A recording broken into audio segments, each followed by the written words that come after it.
जय श्री गणेश। नमस्कार, मैं आचार्य संजय द्विवेदी। मेरे समस्त प्रबुद्ध दर्शकों का मेरे चैनल पर हार्दिक स्वागत है। आज मैं कर्क राशि का मार्च माह का मासिक राशिफल लेकर आपके सम्मुख उपस्थित हूँ। मार्च माह में जो ग्रहों की स्थितियां हैं तथा जो ग्रहों के परिवर्तन होंगे, इस माह में कर्क राशि के जातकों के लिए किस प्रकार का योग बना रहे हैं, कौन सा भाव प्रबल होने वाला है, कहाँ कितना लाभ लेने वाले हैं, कहाँ पर समस्या आ सकती है, उसका क्या निराकरण, संपूर्ण विश्लेषण मैं पूर्ण तर्क के साथ करने जा रहा हूं। प्रिय दर्शकों, ये राशिफल आपके चंद्र राशि पर आधारित है, परंतु जिन जातकों का कर्क लग्न है उनको भी राशिफल अवश्य देखना चाहिए। कर्क राशि के लिए मार्च माह के प्रारंभ में जो ग्रहों की स्थितियां वो इस प्रकार होंगी। आपके तृतीय भाव में केतु होंगे, चतुर्थ भाव में चंद्रमा का गोचर होगा, आपके सप्तम भाव में मंगल तथा शुक्राचार्य होंगे, अष्टम भाव में शनिदेव के साथ सूर्य तथा बुध का गोचर चल रहा होगा, भाग्य भाव में राहु होंगे तथा कर्म भाव में गुरुदेव बृहस्पति का गोचर चल रहा होगा। इस माह में जो पहला परिवर्तन है वो बुध का है। बुध जो वर्तमान समय में अष्टम भाव में गोचर कर रहे हैं, 7 मार्च को अपनी राशि का परिवर्तन करके भाग्य भाव में प्रवेश कर जाएंगे। 7 मार्च को ही शुक्राचार्य का भी राशि परिवर्तन हो जाएगा, जहां पर ये सप्तम भाव से अष्टम भाव में प्रवेश करेंगे। पुनः इस माह में बुध का राशि परिवर्तन होगा, जब ये 26 मार्च को अपनी राशि का परिवर्तन करते हुए दसम भाव में कार्यक्षेत्र के भाव में गुरुदेव बृहस्पति के साथ गोचर करना प्रारंभ करेंगे। इस माह के अंत में शुक्राचार्य भी अपनी राशि का पुनः परिवर्तन करके भाग्य भाव में प्रवेश करेंगे, जहां पर राहु के साथ इनका युति प्रभाव आरंभ। 14 मार्च को सूर्यदेव का राशि परिवर्तन अष्टम भाव से नवम भाव में हो जाएगा। 15 मार्च को मंगल का राशि परिवर्तन सप्तम से अष्टम भाव में हो जाएगा तथा 17 मार्च को अत्यंत प्रबल स्थिति बनने जा रही, जहां पर शनिदेव सूर्य के प्रभाव से मुक्त होंगे तथा उदय अवस्था में आ जाएंगे। तो ये बड़े परिवर्तन का माह है। ये बड़े परिवर्तन समय में परिवर्तन करने वाले हैं, दशा में परिवर्तन करने वाले हैं तथा आपके जीवन को परिवर्तित करके बड़ा लाभ देने वाले हैं। कर्क राशि के लिए वर्तमान समय में शनिदेव की ढैया का प्रभाव चल रहा है, जिसके कारण स्वास्थ्य में कुछ समस्या हो सकती है। जीवन साथी का स्वास्थ्य भी प्रभावित हो रहा है तथा कार्य क्षेत्र में कहीं न कहीं कुछ निर्बलता अवश्य आती है, उतार चढ़ाव की स्थिति बनी हुई। परंतु मार्च माह में जो विशेष स्थितियां बन रही, जहां पर प्रारंभ से ही गजकेसरी का निर्माण हो रहा है, सूर्य के साथ बुधादित्य योग का निर्माण होगा तथा मंगल शुक्र के साथ एक विशेष स्थिति का निर्माण हो रहा है।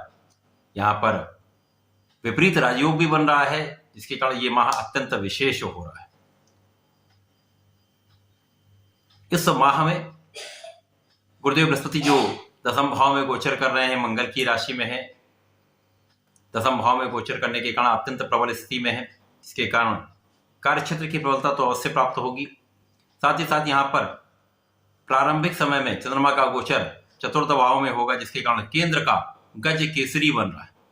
इस समय में लग्न के स्वामी के साथ गुरुदेव का गज केसरी का बनना आपकी लग्न को प्रबलता दे रहा है, आपके प्रभाव को बढ़ाने वाला है, आपकी क्षमता को बढ़ाने वाला है, आप में शक्ति का संचार करने वाला है, आपको बहुत सकारात्मक बनाने वाला है। क्योंकि यहाँ पर मंगल का भी प्रभाव लग्न पर है, जिसके कारण ऊर्जा का प्रवाह भी बहुत अच्छा रहने वाला है। आप अत्यंत आकर्षक भी होंगे, क्योंकि मंगल शुक्र का प्रभाव यहाँ पर आपके व्यक्तित्व को प्रभावित कर रहा है। तो आप अत्यंत आकर्षक भी होंगे, प्रभावशाली भी होंगे। गुरुदेव का प्रभाव आपको ज्ञानवान बना रहा है, आपको धैर्यवान बना रहा है, आपकी क्षमता में वृद्धि करने वाला है, जिसके कारण इस विशेष समय में एक बड़ा लाभ आपके लिए निश्चित रूप से बनने वाला है। इस विशेष समय में इस माह के प्रारंभ से ही आपके भूमि भवन वाहन का योग प्रबल हो जाएगा। यहाँ पर मंगल की राशि में होकर मंगल पर दृष्टि का प्रभाव, मंगल जो उच्च के हैं, विशेष रूप से आपके सुखों में वृद्धि करने का योग बन रहा है। जीवन साथी के स्वास्थ्य में कुछ निर्बलता हो सकती है, परंतु मंगल शुक्र का प्रभाव यहाँ पर बहुत कुछ संतुलन बनाने का कार्य कर रहा है। जीवन साथी के साथ क्लेश कम होगा, परंतु यहाँ पर जो लोग साझेदारी में कार्य कर रहे हैं, साझेदारी में कार्य में कुछ विशेष रूप से आपको सावधानी रखनी होगी। अंधविश्वास कर किसी के साथ कार्य करने से बचना होगा। यहाँ पर विशेष रूप से कानूनी समस्याओं में आपको अत्यंत सावधान रहना होगा। आपके व्यापार में प्रगति होने का पूर्ण अवसर आपको प्राप्त होगा। क्योंकि यहाँ पर गुरुदेव बृहस्पति कर्क राशि के लिए अत्यंत कारक भी हैं, कर्क राशि गुरुदेव की उच्च राशि भी है, तथा यहाँ पर भाग्य के स्वामी गुरुदेव हैं। भाग्य के स्वामी जब कर्म में होते तो कहीं ना कहीं जो आपके साथ समस्या भी हो रही है उसके बाद भी आप कार्य क्षेत्र में अपने लगे रहते हैं, संपूर्ण परिश्रम करते हैं, अपनी क्षमता के साथ यदि आप कार्य करते रहते हैं तो प्रगति तो अवश्य होती है, सफलता आपको मिलती रहती है, जिसके कारण धन का भी आप अर्जन करते हैं, अर्निंग आपकी अच्छी हो जाती है।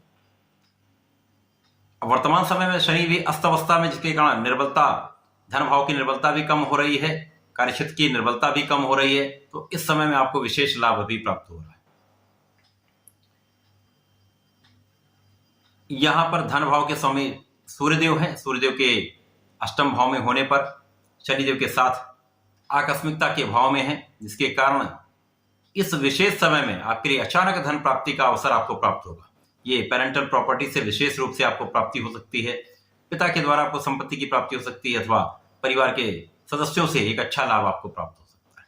परंतु यहाँ पर आपकी वाणी कठोर हो सकती है, वाणी की कठोरता से आपको बचना होगा, परिवार के बीच सामंजस्य बनाकर चलना हो, तो यह समय आपके लिए विशेष लाभकारी है। मंगल शुक्र का संबंध आपके कार्यक्षेत्र को प्रभावित कर रहा है, कार्यक्षेत्र में निरंतरता आ जाएगी, कार्यक्षेत्र में विशेषता आपके लिए अत्यंत लाभकारी हो जाएगी, क्योंकि जब आप कुछ विशिष्ट कार्य करते हैं, कुछ स्पेसिफिक रहते हैं तो अलग दिखते हैं। ये जो औरों से डिफरेंट दिखना आपके लिए विशेष लाभकारी होने वाला है। नई नई योजनाओं के साथ आप कार्य करने वाले हैं।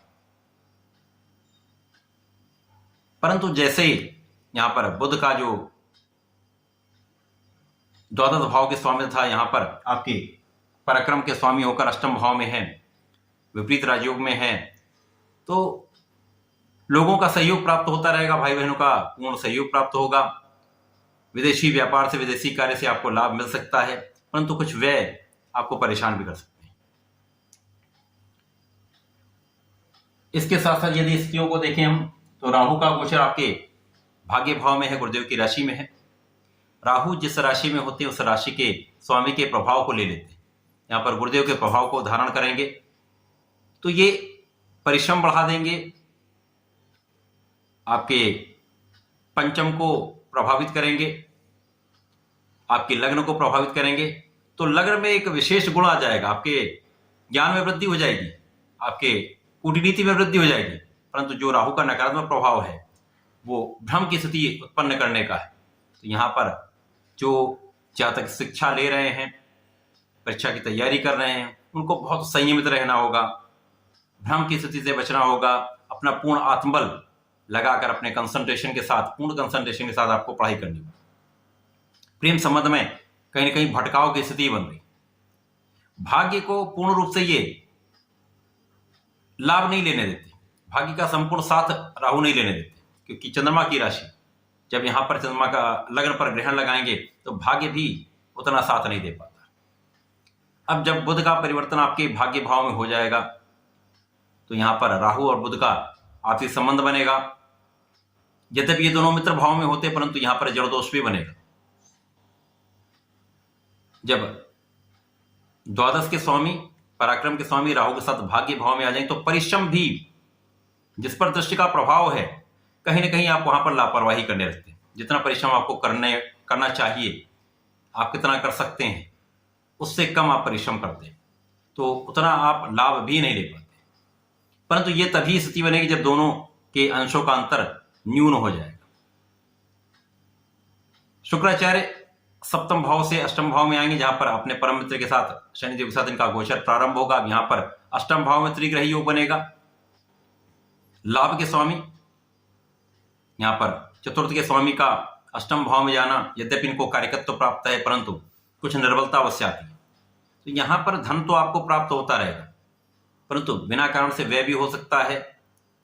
सुखों के होते हुए भी सुखों का उतना लाभ आप नहीं ले पाते। सुखों की वृद्धि हो सकती है, परंतु सुख का उपभोग आप उतना नहीं कर पाते।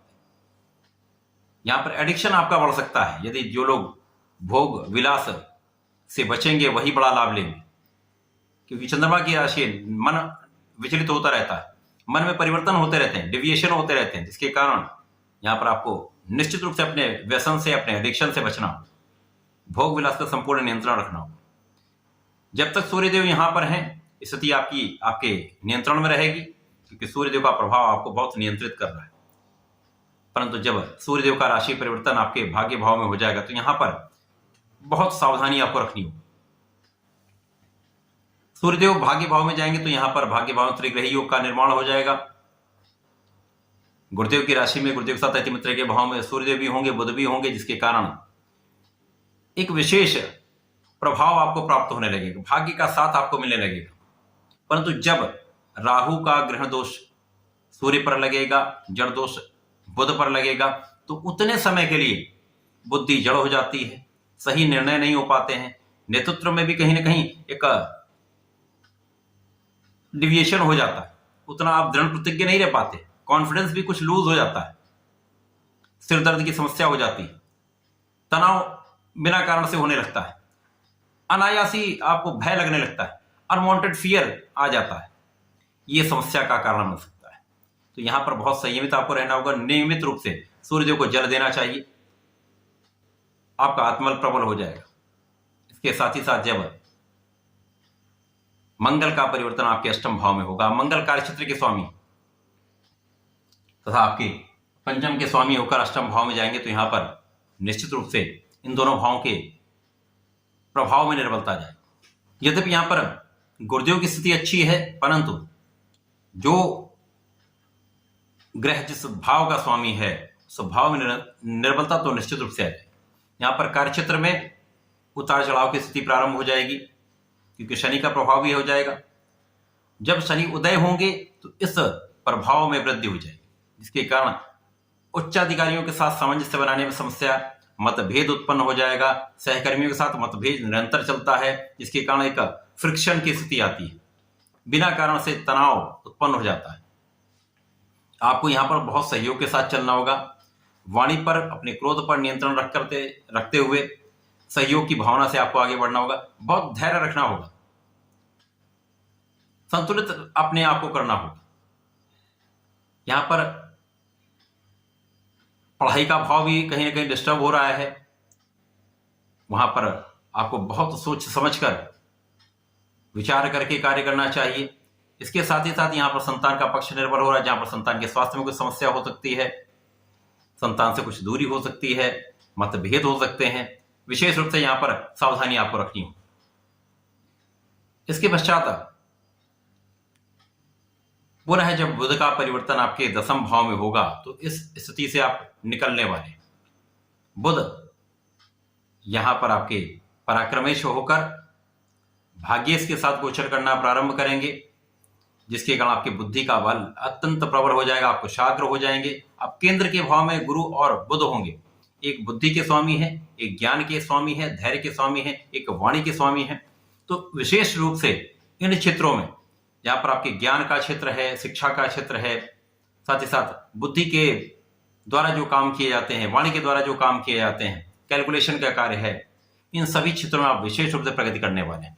तथा जो लोग व्यापार करते हैं, व्यापार में उन्नति यहां पर प्रारंभ हो जाएगी, क्योंकि यहां पर शनि जी का प्रभाव होगा, परंतु भाग्य भी यहां पर आपका पहले से अधिक साथ देगा।